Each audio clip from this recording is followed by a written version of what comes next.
Hey everyone, welcome to the Graceologie with Gwen Smith podcast. I'm Gwen Smith and I am so glad you've joined me today. Around here we have fun, faith-focused, grace-filled conversations, all to help you know and trust God more. Our discussions are honest, often humorous, and always practical, and they're going to encourage you in meaningful ways to live out and lean on the grace of Jesus in the midst of cluttered, messy days. You got any of those? I know I do. And I can't wait to get to today's conversation, which is all about how to find, focus on, and master the work that you were created to do.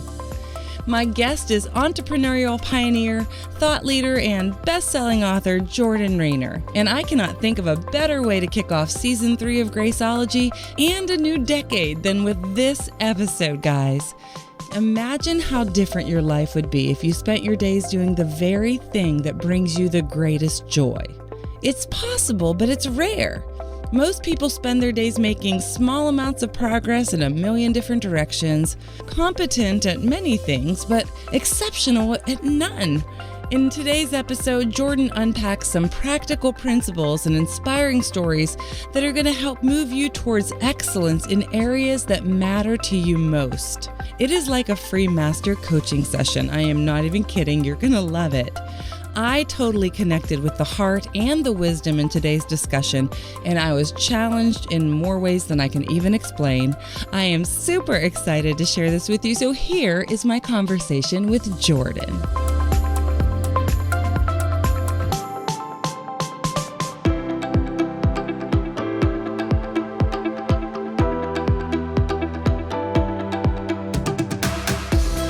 Well, hello, Jordan Raynor. I am so excited to have you on the Graceologie show today. Welcome.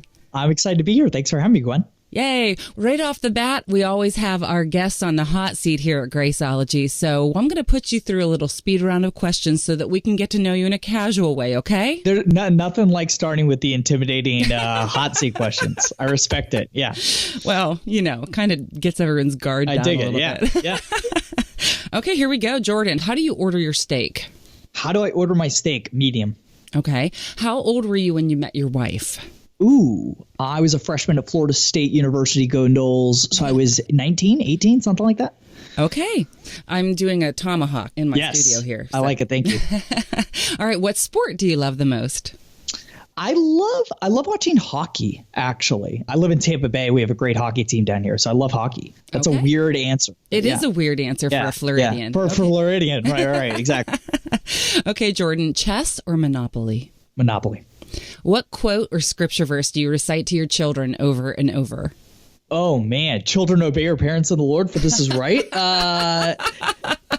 No, I think love your neighbor as yourself. I think we preach that to our kids pretty frequently. We have 3 girls, 5, 3, and 2 weeks old, 3 weeks old, something like that.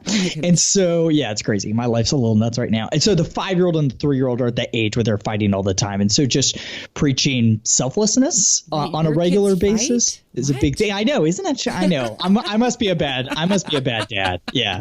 Dad guilt. Yeah. Exactly. Love your neighbor as yourself. I love it. That's perfect. Okay. Jordan, would you rather be the best player on a horrible team or the worst player on a great team? That's such a good question. Worst player on a great team. Good answer. Okay. What is your guilty pleasure? It's not that guilty, but Taylor Swift. I'm pretty public about my guilty pleasure. So, and yes, Lover is the best album yet, which is incredible. I don't know how she's pulled it off. She's like one of the greatest artists of our time. She's amazing. So talented, and my cheeks hurt from smiling on that one. Okay. Okay, are you a spender or a saver? Spender. On a scale of 1 to 10, how good are you at trivia? Ooh, a 7? Oh, we'll go 7. So probably actually a 5, my overinflated sense of self. But yeah, I'd say 7. Yeah. I love it. Okay, Jordan, if you could go anywhere in the world, where would you go and why? I think I'd go back to Maui. My wife and I have traveled quite a bit, but I think Maui's the place that I want to go back to the best. Maui and Quebec City. So talk about 2 polar opposite ends of the spectrum there. Yeah. Those are probably the 2 most incredible places I've ever been. Why do you love Maui? So I grew up in Florida, right? My family's been in Florida for 6 generations. So people are like, why in the world do you want to go back to the beach somewhere else? But Maui's so different. I mean, Hawaii's so different, Maui in particular. I mean, just the beaches right next to the mountains and the climate is so different. And we stay in this little town called Paia on the north side of Maui, which is just incredible. There's a fantastic hotel. I'm a huge hotel person, right? So I basically travel for great hotels. And there's this great hotel there called the Paia Inn that sits in this little tiny town next to this great pizza place. So I think that's why I love Maui. So cool. I want to go. Yeah. That sounds awesome. Okay, Jordan, what Winnie the Pooh character best represents you? Some days Eeyore. No, that's not true. I'm pretty optimistic. Tigger. I have tons of energy. Yeah. I was thinking to either Tigger or Rabbit. Yeah, definitely Tigger. The energy kind of trumps all other characteristics there. So perfect. Okay, and then the final question in your Fast Fun Favorites round, Jordan, is tell us about the best day you ever had at the White House. Ooh, wow, that's a great question. All right, so I was in the White House the fall of 2006. I did an internship in the Office of Political Affairs. Best day was probably... Yeah, it was probably the 5th anniversary of 9/11, which sounds, it's odd calling that the best day, but probably the most memorable day. I was standing with my boss outside of the Oval Office as the president addressed the nation on the 5th anniversary of September 11th. And that morning, I'll never forget standing on the south lawn of the White House next to Vice President Cheney. I mean, I was an intern, right? So I was, I don't know, five people deep, but Vice President Cheney, Margaret Thatcher was in town, which is super cool. Wow. So I'm staying there next to Margaret Thatcher, Condoleezza Rice, Colin Powell, Dick Cheney. It was a pretty wild moment. That was a I don't know that I could call that best day, but probably most memorable day at the White House. That's super cool. What's interesting is probably, did you say 2006? Yeah. It was probably right like that year or 2007 on September 11th that I was singing for an event for the Alliance Defending Freedom. And I was singing right before Oliver North took the stage on September 11th. And I got to meet him ahead of time. And what you don't know about me, because we haven't met in person, is that I'm tall. I'm a volleyball girl. So Oliver North, when I met him in person, I was like 5 inches taller than him. And I'm like, this is so weird. My mind is blown. It was so, I had trouble reconciling that. That's amazing. Yeah, that'd be hard to reconcile. I know, on TV he seems so huge. Yeah. That's funny. That was fascinating. Margaret Thatcher. Wow. Yeah, that was pretty great. Cool. I'm a huge fan of British politics. I love The Crown. So we talked about guilty pleasures. Yes. I'm obsessed. The Crown. It's competing with West Wing for my all-time favorite show, although I think West Wing's got that on lockdown. But yeah, so and we're hopefully next season we start to get to see Margaret Thatcher enter the show. That's what I'm hoping for. She should be coming up. Yeah, she should be coming up, right? Sometime soon. Yeah. Well, that was fabulously fun for our Fast Fun Favorites round, Jordan. Yay. Thanks. Happy to bring the fun. Yeah, happy to bring the fun. Hey guys, I just want to say a quick thank you to all of you in the Graceologie community who have rated this show on iTunes or who have written a short review. It makes such a big difference. So if you happen to be listening and you've not yet done it, I would really appreciate it if you would. Would you click your podcast app or go visit iTunes and give us a 5-star rating or just a quick 1-sentence review? From my heart, it would really mean a lot.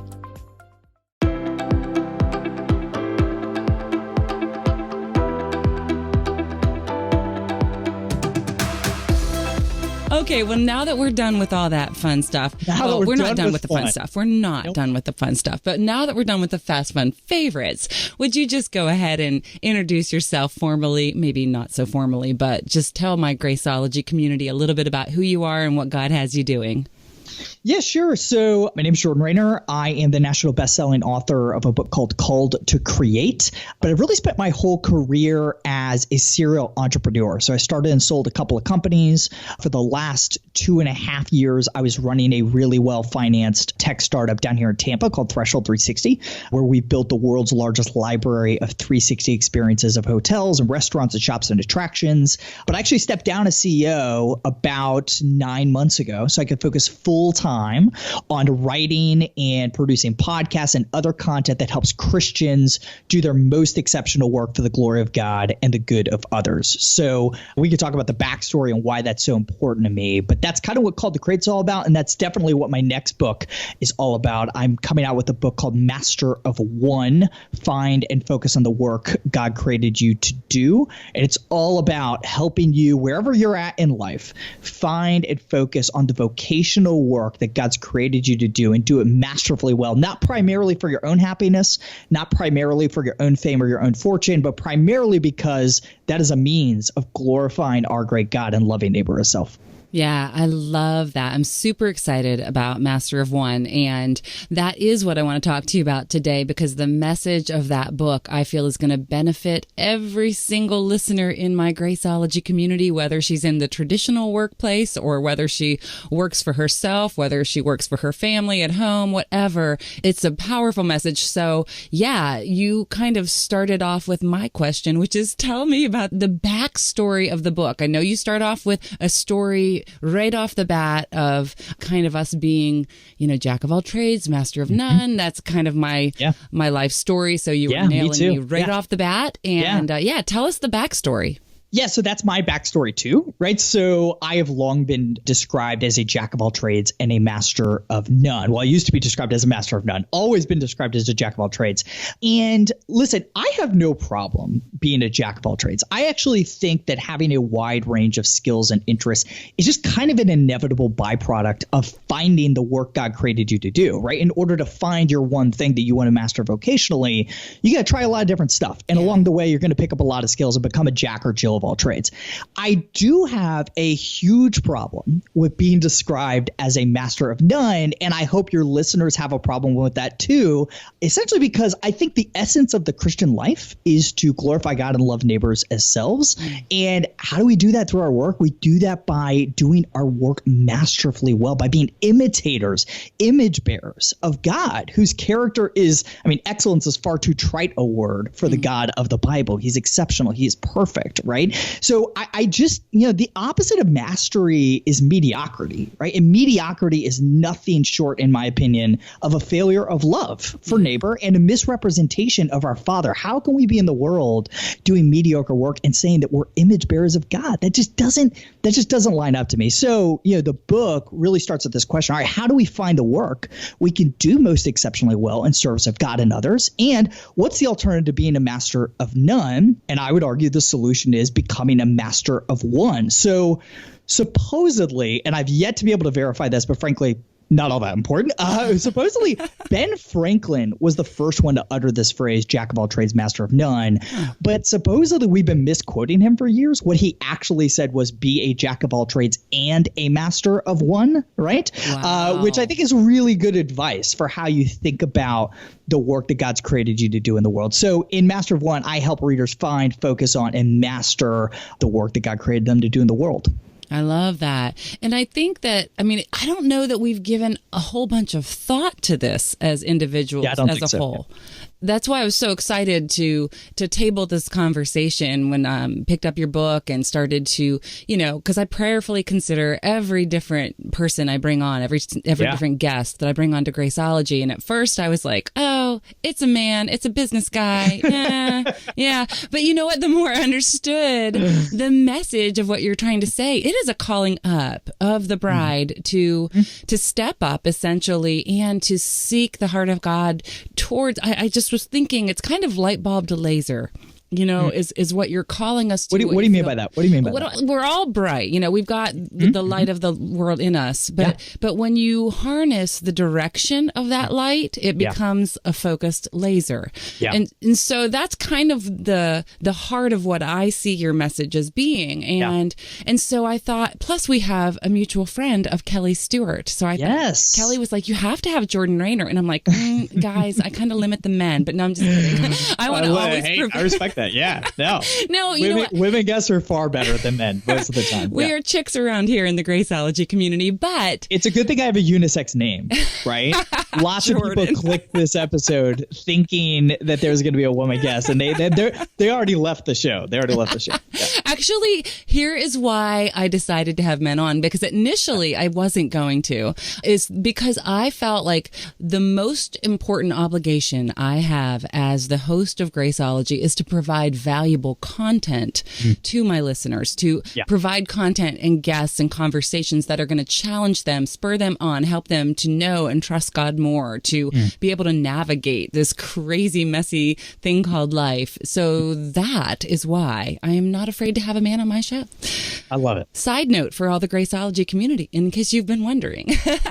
Yeah, I love that. But okay, so you're talking about the purpose of work and the importance of excellence. And I know that you've spent a lot of time in the trenches researching this and interviewing people. And it's really cool to see that unfold in the book. And I am a mom of actually college age young adults. So you talked about early in your career, in anybody's career, it can be really tough to kind of know what you're good at and what you're gifted at and all that stuff. Why don't you unpack that for a minute? Why do you think experimentation is important, and how is that relevant to my community of listeners who might be 20 years from college, all the things? Yeah, so I'll actually tell a story to illustrate this point from college and then bring it to present day, right? So I remember very vividly, I was sitting in my townhouse in Tallahassee with my roommates, and out of the middle of nowhere, I blurted out that I was going to move to Nashville and be a songwriter. And this is like a pretty frequent random vocational outburst for me. Oh, you're my people. Yeah, exactly. So one of my friends, Ryan, he was like, of course you want to do that. And so he left the room, and he came back with this pad of paper. And he's like, all right, we're going to make a list of everything Jordan's ever said he wanted to do professionally, right? And we Ryan. sat there, and Ryan's amazing. I love Ryan. We sat down and we made this like very long list that included, moving to Nashville, president of the United States, of course, Oscar-winning composer, entrepreneur, author, blah, blah, blah, blah, blah. But here was the lesson, right? So I actually experimented with a lot of those things, obviously not president of the United States directly, but indirectly, really rapidly throughout college, right? So when I was in college, I did a different internship every semester, right? I also had a slew of part-time jobs, right? I played piano at this great wine bar in town. I entered at the White House. I woke up at 5 a.m. to work for a tech startup for an hour every morning, right? So the lesson here, I think, is place little bets. And I think you can place little bets on your career at any stage, whether you're in college, whether you're staying at home, working with your kids, wherever you are. And so in the book, I actually outlined 5 principles of effective experimentation to find the work that you can be most gifted at in service of God's glory and loving your neighbor well.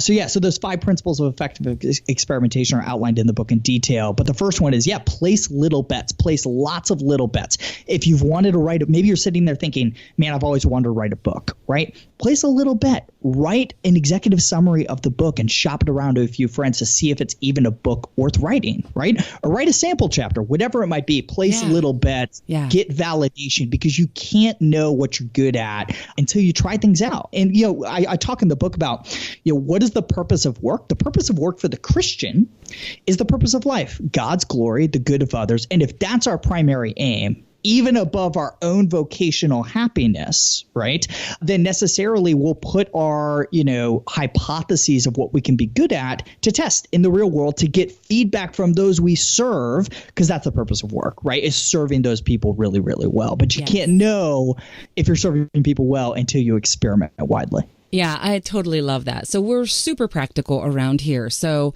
do you mind just unpacking those 5 principles? So the first one is place little bets. What's the second one? Yeah, great. So again, 5 principles of effective experimentation anywhere you're at in your career, right? So number 1, place little bets, right? So if you have a hypothesis of something you might be good at, i.e. writing a book, don't just sit down and write a whole book. Place a smaller bet than that, right? So that's number 1. Number 2, temporarily embrace being a jack or Jill of all trades, right? Again, I don't think being a jack or Jill of all trades is bad.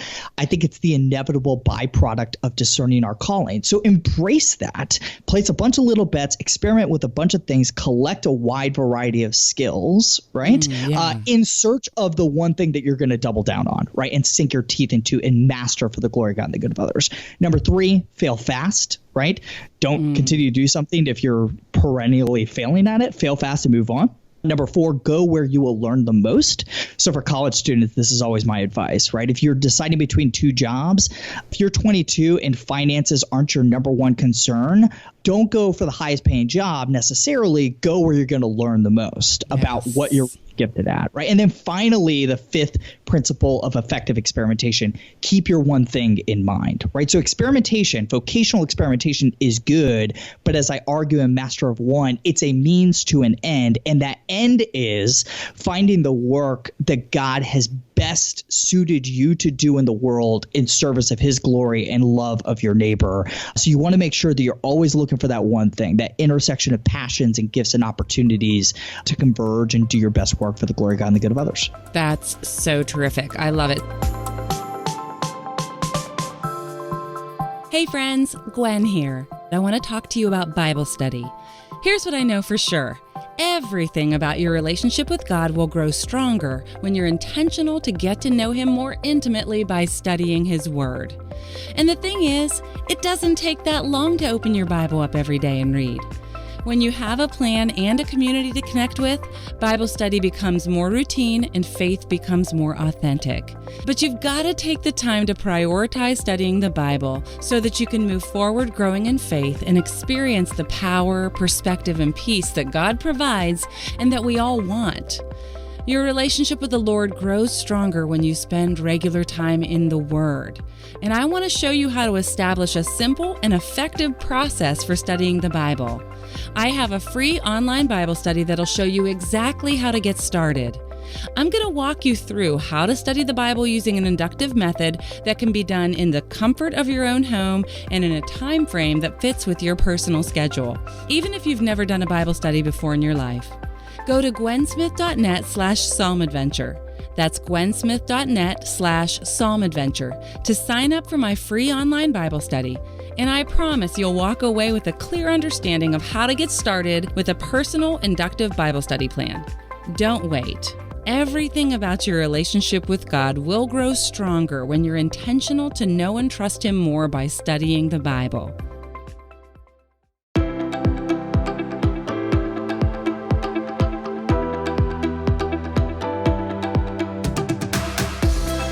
So just a little quick review for my Graceologie community. In case you guys are folding laundry or driving down the road or making dinner, the 5 principles of effective experimentation are: number 1, place little bets. Number 2, temporarily embrace being a jack or Jill of all trades by collecting a wide variety of skills. Number 3, fail fast. I love that one. We're going to come back to that. Number 4, go where you learn the most. And number 5, keep your one thing in mind. Those are so helpful, whether you're in college and you're trying to figure it all out, or whether you're in your 40s and you're sifting through all of the responsibilities and the obligations of your life and the things that are pulling at you and the things that are draining you, or the things that are inspiring you. All of this is really, really great. Hey, Gwen, can I follow up on something you just said? Yeah. So one of the things that's really surprised me about the book, so we're recording this interview, what is this, early December, something like that. So the book doesn't come out till January 21st, but we've got the book in the hands of about 500, 600 advanced readers.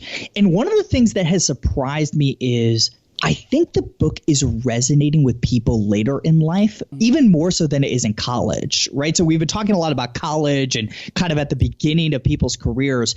But if you go to Goodreads right now and read the reviews, which by the grace of God are fantastic, most of the reviews are from people who are, I would say, 35 to 45. Most of them women, actually. Oddly enough, my audience is pretty skewed female, which they're my Graceologie community. They're your Graceologie people. Those are your people. Yeah. But that's my point. I think I've been wondering why, and I was talking to my publisher about this the other day. I think it's because I think we all feel this pressure as Christians to be excellent in all things. And I think that's biblical, right? Yeah. We're told in 1 Corinthians 10, whatever we do, do it all for the glory of God. What's the glory of God? Revealing his character. What's his character? His character is excellence, right? So I do think we are called to excellence in all things.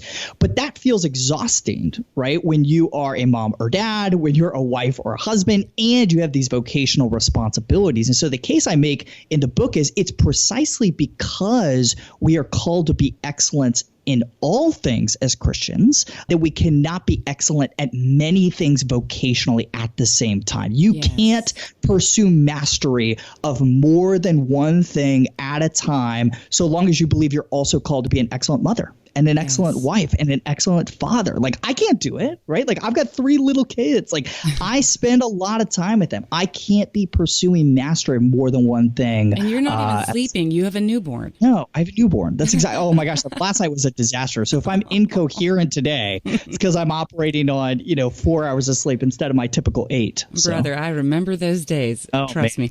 So speaking to this, though, is one of the quotes that I have, highlighted right here that I wanted to mention is exactly what you're talking about. This is a quote from the book. It's you said, scattering our time and attention across many disparate endeavors will almost assuredly lead to mediocrity, not mastery.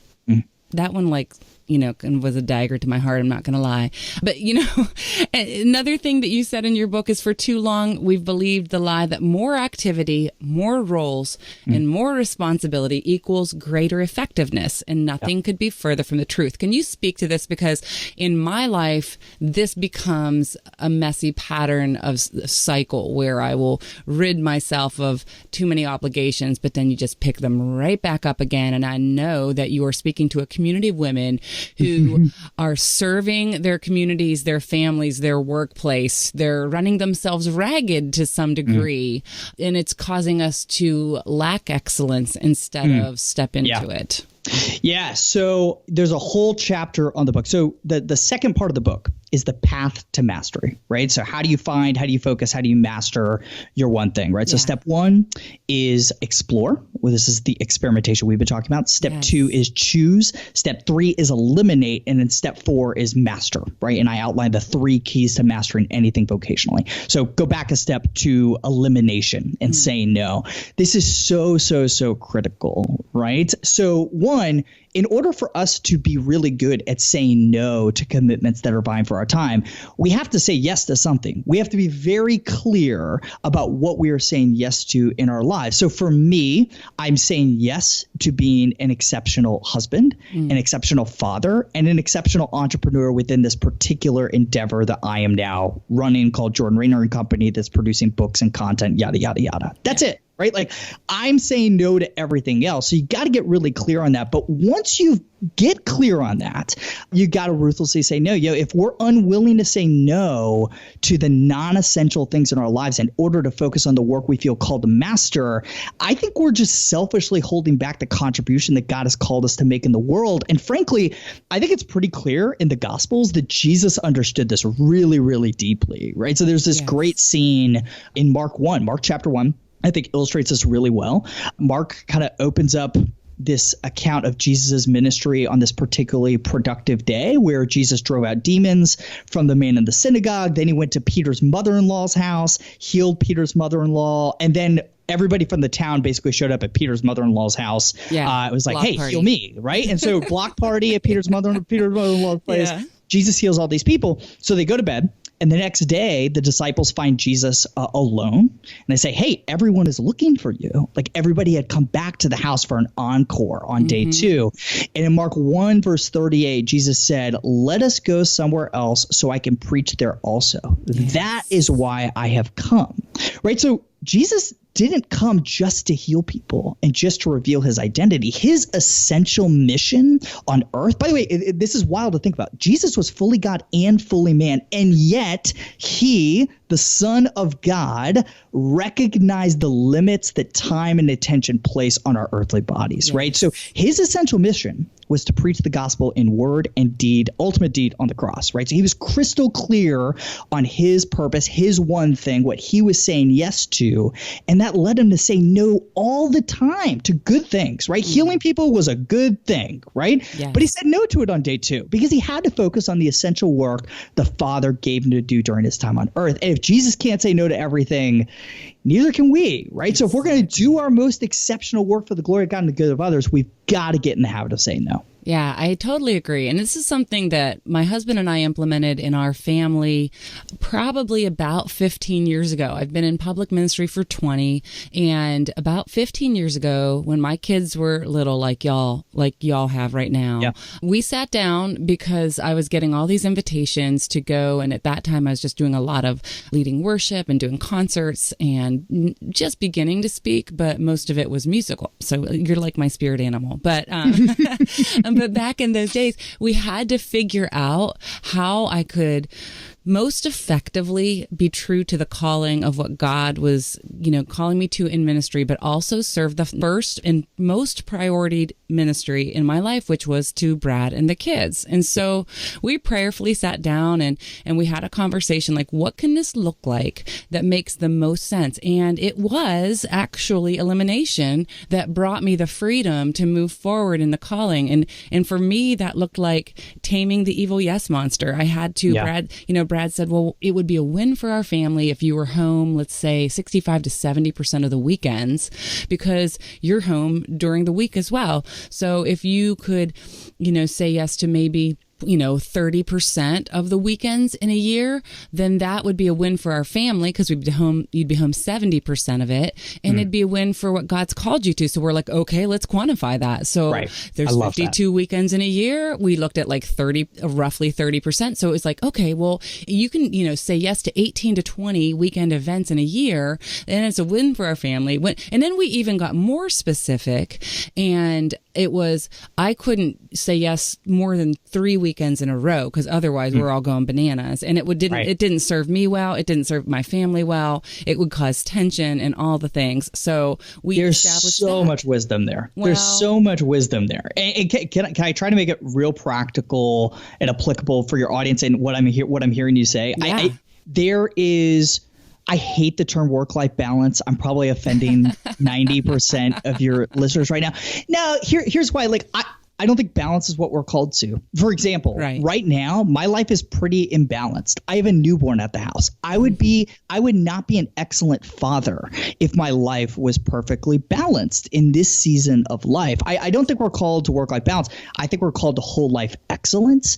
And that requires that we communicate with those we serve in our various roles, be it an employer or a spouse or whatever, our kids if they're older and can have those types of conversations about defining what excellence looks like and getting on the same page as to what excellence looks like in each of those roles. First, go to God's word for that, right? God's word has pretty clear instructions for what it looks like for me to be an excellent father. So I have to submit to that first, but then I have to submit to people that I serve in my life and come up with really practical things, really practical definitions of what excellence means. I mean, your example was perfect, right? Perfect. So for me, when I was running Threshold 360 as CEO, my wife and I sat down and said, okay, I'm not going to be gone more than 5 nights a month away from the house, right? So I'm going to be home every night to put the kids to bed except for 5 nights. That's it. Right. So there's a lot of wisdom there, but it requires submitting to the standards of excellence in God's word. And then secondly, to the standards of those we serve. And then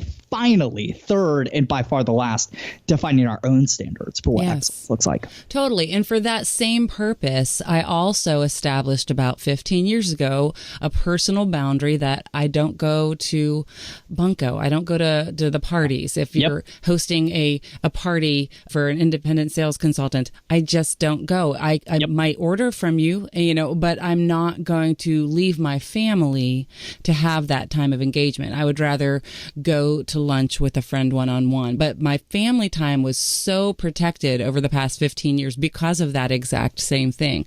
Now, I don't feel like I'm a master of one, and I feel like this is an ultimate challenge on me, and I'm super excited about it.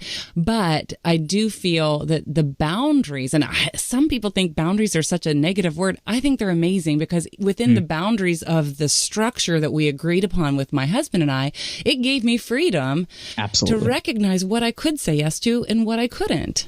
Yeah. This is cool.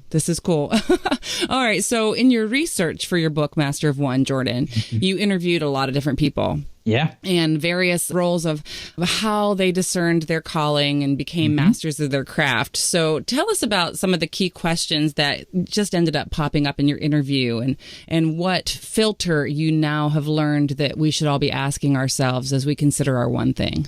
Yeah, sure. And by the way, I'm not certain you're not a master of one. I'd actually love to come back to that at some point. Okay. But I'll answer your question first. So master of one started with a question, right? Like, how do God's people go out and focus on, and master the work that they were created to do?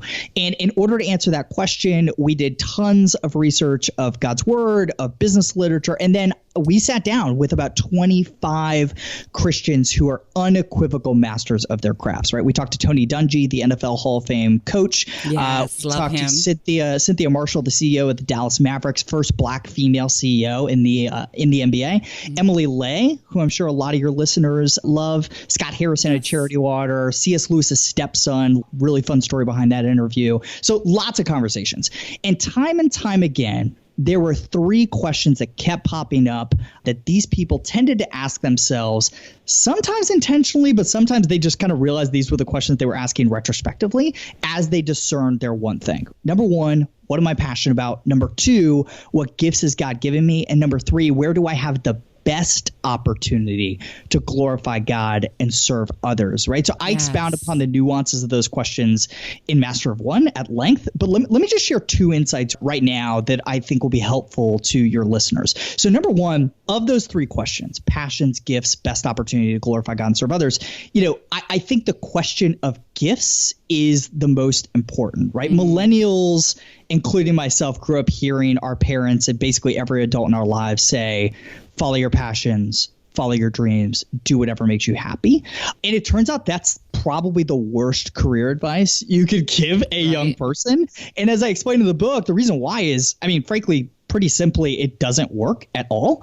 Millennials have had more opportunity to do whatever makes us happy vocationally more than any other generation. And yet we're less happy at work than any generation before us, right? Yeah. And in the book, I cite a bunch of academic studies that show pretty consistently when you study this question of, what leads somebody to describe their work as a calling, as opposed to a career or a job.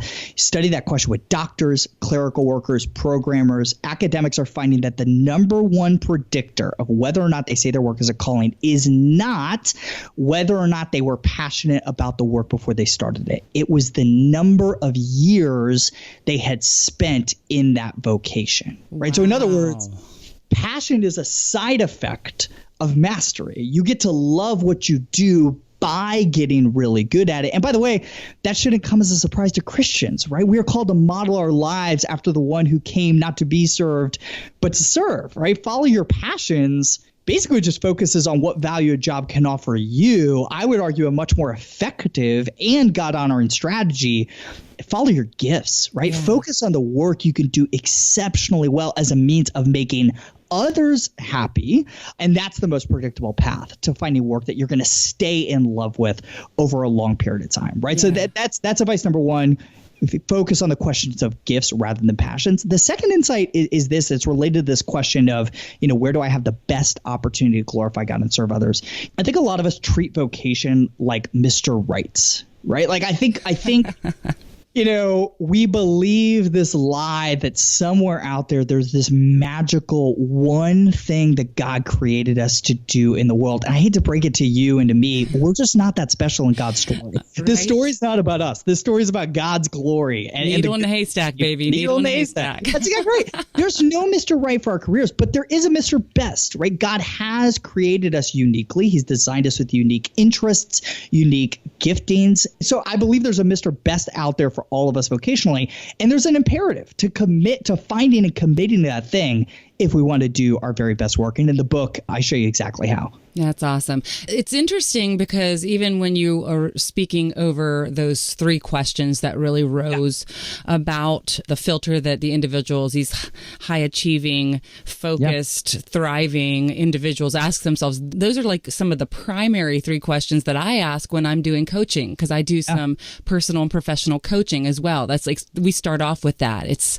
what are your passions? What are your giftings? And what opportunities do you have to serve God God and serve others. Exactly right. And these are not novel questions. There's nothing new under the sun. Right. I think what's different about Master of One in this book is how hard me and my team attack the passion question, right? So I do believe the passion question is important, but not nearly as important as the rest of the world thinks that question is, right? And we go into detail in the book in academic study after academic study and case study after case study to show that passion comes when you get insanely good at something, right? That doesn't mean you have zero love and zero passion for what you do when you start it, but it's not the sustainable soul level, feel God's pleasure level happiness that you find when you get really exceptional at something. Yeah, I agree. That's really, really important. And it's really opening my mind up in a new way to even consider what that looks like in my life. And I'm sure that my listeners are starting to swirl with thoughts of this as well. But, you said you wanted to swing back around to the comment that I made. Yeah. I don't feel like I'm a master of one. But I know it's probably because I do have a focus of my ministry. I want to help women know and trust God more. That's it. And so, but there's just a million ways that I get there because I am multifaceted. I'm Tigger just like you. I'm like, this is the boy Gwen I'm talking to. We're both like off the map, but because I speak, I lead worship, I write songs. So even I did the Nashville thing. I mean, all of that kind of stuff. Yeah, but Gwen, that's one thing you just articulated so beautifully, right? Like your one thing is helping this Graceologie community, helping these women unpack these things, right? And follow Jesus more seriously in their lives. And so that's the one thing, and that's expressed in a bunch of different ways. So in the book, I talk about the difference between a one thing that is really specific and something that's really broad, one thing that's really broad, right? Because I think a lot of people see the title and they're inspired by it, but then they're almost immediately afterwards intimidated by it, right? Intimidated. It's like, I'm not oh my gosh, what is my one thing? It's so intimidating. I literally, Jordan, though, almost didn't even interview you because I felt so, I'm like, well, I don't know. I can't be a one thing girl. I don't know if I can even talk about this. But then the more I got behind the heart. Yeah. And I appreciate you being so honest about that because that's how I felt early in my career. I basically had a mentor ask me this question, like, what's your one thing? And I felt so intimidated by it. So here's the deal. Most people's one thing is going to be pretty broad. Some people's one thing is going to be specific, like a specific job, right? So my mother-in-law, Sheila Goski, has been the director of children's choral music at Idlewild Baptist Church for 33 years. That's her one thing. Her one thing is a role, and she is world class at it, right? She's really great at it, seen internationally as an expert in this topic. That's her one thing. But most people's one thing doesn't look like my mother-in-law's, especially millennials, right? So, and this really started to come into focus for me when I was talking with C.S. Lewis's stepson, Douglas Gresham, who's become a good friend of mine. And, because I had this hypothesis of Master of One, but C.S. Lewis, one of my greatest heroes, kind of stood out in my mind as an exception to that rule. Like Lewis was a masterful radio broadcaster and writer of fiction and writer of nonfiction and professor at Magdalen College. And so I just asked his stepson, Doug, I was like, Doug, like, he was not a master of one. And Doug was basically like, absolutely he was. And he was very intentional about it. Jack's one thing was teaching. Right. He was a world-class teacher, and he applied that one thing in a couple of different contexts: radio, writing, teaching at the university. And so, but it's still extremely helpful to be able to articulate the common thread between all those seemingly disparate activities, because that's what's going to help you become more masterful at the thing that's making you effective in the world for God's glory and the good of others. Right? Is that helpful at all, Gwen? Yes, totally. That's terrific, because I think that a lot of my Graceologie community is taking a deeper breath now, going, okay, I'm not going to stress out, because there is again, it's the freedom within the boundaries. That's exactly right. And listen, there's nothing but freedom in this book. It's so funny. As people have read this book and finished it and started writing reviews, like, I can't believe how free I feel after I read it, which is a wonderful testimony. By the way, you mentioned Kelly Stewart, our mutual friend. Yes. next time you talk to Kelly, maybe we could talk about this on the podcast some other time, but ask her about that conversation with Douglas Gresham. It happened over cigars in London, and it basically led to him, C.S. Lewis's stepson, being one of Kelly's biggest fans in the world. That's so really cool. I really knew that the three of you were all friends, and I didn't know the context of that, but she and I are in a mastermind group together. So this is, and I think that's been a benefit to me while we're speaking of excellence, to surround myself with like-minded women who are in ministry. And, Kelly's an author. She writes different kinds of books than I write, different type of, all of it, but she's a believer and she's a writer. And in my mastermind group with Kelly, we challenge one another. We ask, we will ask questions of another. We will brainstorm together and help each other. And it is truly, I think it helps me to go from light bulb to laser, to be surrounded by other women, like-minded women in ministry who will challenge me, who've gone ahead of me in certain areas, or who I can mentor in certain areas. It's amazing. So that's so cool. And it was in London over cigars. My 20-year-old son would be so impressed to hear that. I'll give the quick version of the story since we've alluded to it. So for my last book, Called to Create, we gave away this incredible trip to London, have dinner with me and C.S. Lewis's stepson, Douglas Gresham, literally the last person alive who personally knew C.S. Lewis. And so I flew over there with Kelly's husband, Lee, who's one of my best friends, and then another one of my buddies. And then we met the winners of the sweepstakes, right? So I paid for one of my readers and their mom and dad to go to this dinner. So we go to dinner, have this amazing time. We're at the Goring Hotel in London, which is spectacular, right behind Buckingham Palace. Speaking of the crown, the Queen takes her staff there for dinner every Christmas. It's off the charts good. And so we have this 2.5 hour dinner. We're leaving. The sweepstakes winners leave the hotel. So I'm sitting there with my two buddies and C.S. Lewis's stepson, Douglas Gresham. And he's like, hey, are you guys in a hurry to get out of here? We're like, absolutely not. Absolutely not. It's just all right, follow me. He's like, follow me. And so we follow him, and he acts like he owns the hotel. He literally just walks behind the bar, and we're following him just behind the bar of this hotel lobby, opens up a drawer without asking anybody's permission and pulls out a box of cigars, opens it up, and he's like, you guys smoke cigars? I was like, I do tonight. Absolutely. Do now. Yeah, I do now. I do now. And so we ended up hanging out with Doug on the stoop of the Goring Hotel for another hour and a half. And we talked about, just incredible stories of him living with C.S. Lewis. We talked about, why Susan didn't make it into the real Narnia. and we talked about Jack's One Thing. We talked about that's where this kind of broad and specific concept was birthed over cigars at the Goring Hotel. Amazing. That is the coolest. That's when he first picked up Kelly's book. So my buddy Lee, Kelly's husband, gave Doug a copy of Kelly's book. He read it on the plane back to Malta where he lives, devoured it. It was he's such a huge Kelly fan. And when C.S. Lewis's stepson endorses your fiction, that's pretty special. That's pretty epic. Yeah. So if you guys are listening and you're not familiar with Kelly Stewart, she writes fiction and she is an amazing writer. So you definitely want to look her up as well. Yes, that's so cool. I mean, seriously, how cool is that? Malta, even. I mean, come on. Yeah, but who lives in Malta, Who lives in Malta? It's a blip on a dot, but it's just... Literally the only two people I quote-unquote know who have lived in Malta are Doug Gresham and Queen Elizabeth II. That's it. That's it. So. You know Queen Elizabeth II? I don't. Not at all. No. I know. Sorry. Tell me that story. You're hanging out with Elizabeth Thatcher, or Margaret. Margaret Thatcher. Oh my gosh. Yeah. Hilarious. Okay. So I could listen to you tell stories all day, Jordan, which is part of the reason why I think that your book's so engaging, because you're a great storyteller, and then you really tie it to practical help, which is one of the things that we really appreciate in this Graceologie community. I always say, give me a handle to hold on to. What can we do today? Let's take that turn right now and go all practical on us. Yeah.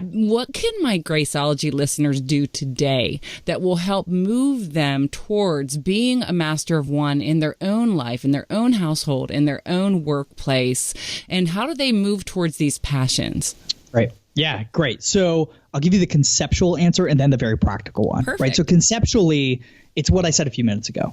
Focus on figuring out what you're good at rather than short-term passions. Understand that true, sustainable satisfaction of vocation comes as you master something, right? So practically, what can you do today? Send a text message right now to your colleagues at work. Not if you're driving. Don't send a text message. Sorry. But if you're not driving, send a text message to colleagues, to friends, to family, and asking them what they think you are truly gifted at vocationally. What could they see you being world class at if you decided to commit to becoming truly masterful at that thing? I didn't say best in the world. I said the best that God created you to be, right? The best version of who God created you to be as an image bearer of his exceptional character. And once you find that thing, so this is not practical for today, but whenever you get those responses, pour as much fuel on that fire as possible. Stop watering the seeds that fell along the rocky soil. That's a waste of water. It's a waste of your time. Double down on the seeds that fell on good soil so that they're producing, as the parable says, 30, 60, 100-fold crops than what you can reasonably expect from your own feeble inputs. Okay. So you want them to text some friends, not just one. Text some friends. Not just one. Text some friends who know you, who know your work, who have an inclination as to what you are good at or could be really great at vocationally. And just ask the question, what do you think I could be great at? That's such an awesome question. Here's what I want to challenge my listeners to do. If you're listening to this right now, I want you to take a screenshot of the podcast episode, and I want you to post it on your Instagram story. Tag me in it. I'm at Gwen Smith Music. Jordan, what's your Instagram? Jordan Raynor, JordanRaynor. Tag both Jordan and me and say, I texted a friend or I texted 5 friends, and let us know. So there's this accountability, this extra accountability. So y'all, I'm asking you guys to do this, to move towards the mastery of the best thing that you were created to do by texting your friends and asking them what you're most gifted at. What are you most gifted at? Just gather some information from the people who know you best, the ones who love you most, and listen to what they say. You can share what you found out, or just let us know. Take a screenshot of this episode, tag us in an Instagram story or a post, and say, I texted my people. And I love it. That would be super cool. I'd love to hear that. I can't wait to hear responses about that. Yeah, no, I'm going to be looking out for this. That'll be fun. Yeah, it'll be totally fun. So any final thoughts before we kind of bring this conversation to the feet of the throne? I'd love to have you pray over my Graceologie that'd be community. amazing. Any final thoughts on all that God has been teaching you and showing you through this journey of writing this book and grappling in the trenches of it? Yeah, it's just been such a blessing writing this book and being able to expound upon these scriptures and these stories in the book, and hopefully inspiring all of us, everyone in this Graceologie community, to do our most exceptional work, to care about mastery, because we understand our work is a reflection of our Creator, and we're called to image Him well, and we're called to serve the world well. And one last thing I would be remiss to not mention, because I'm sure your audience will love this. So hopefully you're interested in Master of One based on the conversation. But we actually have a pretty great incentive for you to go ahead and order your copy before January 27th. We're doing a pretty epic pre-order / first week sale sweepstakes. So if you go to jordanraynor.com right now, order the book, you're going to be entered to win a European cruise for you and a friend. I'm going to send you to Italy, to France, to Spain. Then when you show up in Barcelona, I'm going to fly into Barcelona, take you to dinner. So we're going to have a great conversation. And then you're going to go on a private tour of La Sagrada Familia, which I write about in the book. It's the world's largest church. It's been under construction for 135 years, and it's still not done. It's the most spectacular place I've ever seen on earth. And you'll get it once you read the book. It is the best visible representation of the promise of Master of One, that when we do our most masterful work for the glory of God and the good of others, we proclaim the excellencies of God. So order the book and enter to win that trip right now at jordanraynor.com. Listen, Graceologie community, we have something to win here. And of course, as with every episode, you guys know, my listeners know that I have show notes, which today we're going to have tons, and all the links to Jordan's website, to buy the book. Everything can be found right at gwensmith.net/Graceologie. Find my episode with Jordan Raynor, and we will get you hooked up with all of the things. Jordan, that is so exciting. And I do have to let you know that I have been to Barcelona and I have been to Sagrada Familia, and it is epic. It's amazing. But it's been a long time, and I really need to go again. It's been about 12 years. It's been about 12 years since I've been, so I can't wait to go back. It's been even more than that for me. Let me see, my daughter's 19. It's been 17 years. Yeah. For me. So, I know I need to go again for sure. Gotta go. This is exciting. So, oh my goodness, I'm excited about all that God has had you doing and the things that he has yet for you to do, Jordan. I feel like now we're friends for life because you literally just, We're each other's people. I get it. You're totally my people. So, and my Graceologie community is incredible, amazing. I can't wait. I'm just so excited for them to hear this conversation and to be able to move forward towards the excellence and the specific, mission that God has for us within our gifting. So I would love if now that we've got them thinking and really kind of chomping on what this looks like for them, would you mind praying for my Graceologie community and to just bring all of this home together? It would be my honor. Absolutely. Father God, we love you and we thank you for your goodness. We thank you for your grace.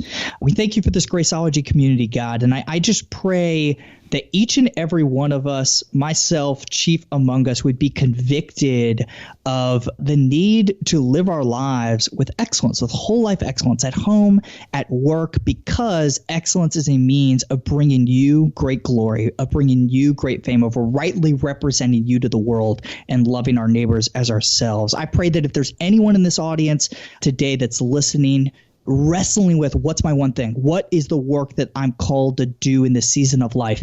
Is it motherhood 100% of the time? Is it motherhood plus writing? Is it going back to corporate America full time? Whatever that is, I pray that you would give them wisdom, that you would give them great discernment. But ultimately, God, I pray that you would give us ambition for your name's sake, great ambition to work heartily, as Colossians 3:23 says, for your glory and the good of others. Amen. Amen. Amen. The book is Master of One. My guest today has been Jordan Raynor. And Jordan, it has been an absolute delight. So you mentioned your website before, but is that the best place for my people to connect with you? That's the place, jordanraynor.com. Perfect. We will have links to that and all of the show notes and the book and everything over at gwensmith.net/Graceologie. Definitely grab yourself a copy of Master of One. You guys are going to be so challenged and encouraged by this. Jordan, thank you so much for joining me today. Thanks for having me, Gwen.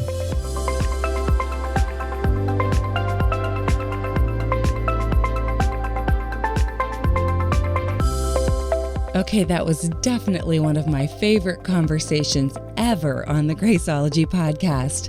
Be sure to visit Jordan Raynor online and connect with him on social media. Today's show is edited by Chad Shuping, and the music is by premiumbeat.com. If your church hosts women's events, or if you have questions, comments, or topic suggestions, you know I love hearing from you. Send me a message or a speaking inquiry right from my website at gwensmith.net. All of the links and the show notes from today's episode can be found at gwensmith.net/Graceologie. Thanks so much for joining me today. I'll be back soon with another episode, but until then, if you haven't already subscribed, I want you to open up that podcast app and click the subscribe button. Subscriptions help you not to miss a thing, and they help those of us who are working really hard to bring you these shows. And be sure to connect with me on social media. I'm at Gwen Smith Music on every platform, and I love hanging out on Instagram. Now get out there and have a beautiful, grace-filled day.